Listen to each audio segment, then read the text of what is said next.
اعوذ باللہ من الشیطان الرجیم بسم اللہ الرحمن الرحیم۔ پیارے آقا جناب محمد مصطفیٰ صلی اللہ علیہ وآلہ وسلم کی حدیث کا مفہوم ہے کہ آقا علیہ الصلوۃ والسلام نے فرمایا کہ ایک عالم کی جو موت ہوتی ہے وہ پورے عالم کی ہوتی ہے، یعنی پوری دنیا کی موت ہوتی ہے، یعنی ایک بڑی موت ہوتی ہے عالم کا اٹھ جانا۔ آج یقیناً اہل پاکستان کے دل رنجیدہ ہیں کہ آج تحریک ختم نبوت کے سالار مشہور و معروف عالم دین، جو نہ کہ صرف شیخ القرآن شیخ الحدیث بلکہ ساتھ ساتھ اقبالیات کے بھی حافظ تھے، جدید اور قدیم علوم پہ مہارت رکھنے والا انسان تھا، اللہ تبارک و تعالیٰ نے ان کو عشق مصطفیٰ صلی اللہ علیہ وآلہ وسلم کی گہرائیوں سے نوازا تھا۔ میری مراد شیخ الحدیث و تفسیر حضرت علامہ مولانا خادم حسین رضوی صاحب رحمۃ اللہ علیہ، جو کہ آج ہم میں نہیں رہے، وہ اس دار فانی کو چھوڑ کر دار بقا کی طرف سفر کر گئے ہیں۔ یقیناً آپ نے کم و بیش 50+ ایئرز دنیا میں گزارے ہیں، لیکن آپ نے اپنی زندگی انتہائی عشق رسول میں ڈوبی ہوئی زندگی گزاری ہے۔ گزشتہ 4-5 سال سے ملک پاکستان میں جب مختلف ریشہ دوانیوں کے ذریعے ختم نبوت کے قانون میں ترمیم کرنے کی کوشش کی گئی،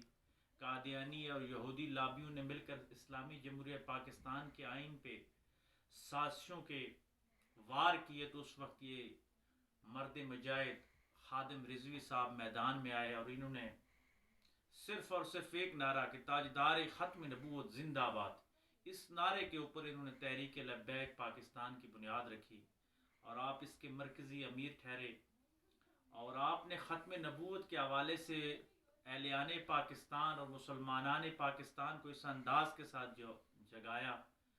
کہ ملک کا بچہ بچہ لبیک لبیک لبیک یا رسول اللہ صلی اللہ علیہ وآلہ وسلم کی صدائیں بلند کرتا ہوا مولانا خادم رضوی کی تحریک میں شامل ہوتا گیا، جس کی مثال گزشتہ انتخابات میں ہے کہ آپ نے کئی لاکھ ووٹ پاکستان سے لیے اور پاکستان کی تیسری بڑی سیاسی پارٹی بن کے آپ ابھرے۔ تو یقیناً یہ کیا وجہ تھی کہ آپ کے اندر عشق مصطفیٰ تھا، جس کی وجہ سے پاکستان کا نوجوان آپ سے محبت کرتا تھا۔ آپ نے گزشتہ 2 دنوں میں بھی جو فرانس کے اندر حضور علیہ الصلوۃ والسلام کی ذات کے حوالے سے رقیق حملے کیے گئے، اس کے جواب میں آپ نے پاکستان کی حکومت کو جھنجھوڑا کہ فرانس کے سفیر کو واپس بھیجا جائے، اور آپ نے اسی سلسلہ میں ابھی گزشتہ 2 دن تقریباً پہلے اسلام آباد کے اندر عظیم الشان ایک سیٹنگ یعنی دھرنا دیا اور حکومت کے ساتھ معاہدہ کیا، حکومت نے بلکہ ان کے ساتھ معاہدہ کیا کہ ہم سفیر کو واپس بھیجیں گے پارلیمنٹ کے ذریعے آئین سازی کر کے۔ یقیناً یہ بھی آپ کی ایک بڑی کامیابی تھی۔ خادم رضوی صاحب کو پاکستان میں تحریک ختم نبوت کے حوالے سے اور تحریک ناموس رسالت صلی اللہ علیہ وآلہ وسلم کے سلسلے میں ہمیشہ یاد رکھا جائے گا۔ مورخ جب بھی پاکستان میں عشق رسول کی بات کرے گا، تاجدار ختم نبوت کی بات کرے گا، تحفظ ناموس رسالت کی بات کرے گا، تو وہ خادم حسین رضوی کو ضرور یاد رکھے گا۔ آج پاکستان کا بچہ بچہ غمزدہ ہے اس عالم کی موت پر۔ اللہ تبارک و تعالی پاکستان کو خادم حسین رضوی کا بہتر نام البدل عطا فرمائے اور تحریک لبیک پاکستان اور ان کے کارکنان کو یہ عظیم صدمہ برداشت کرنے کی توفیق عطا فرمائے، اور پاکستان کے اندر اللہ تبارک و تعالی اہل حق ایسے علماء میں عطا فرمائے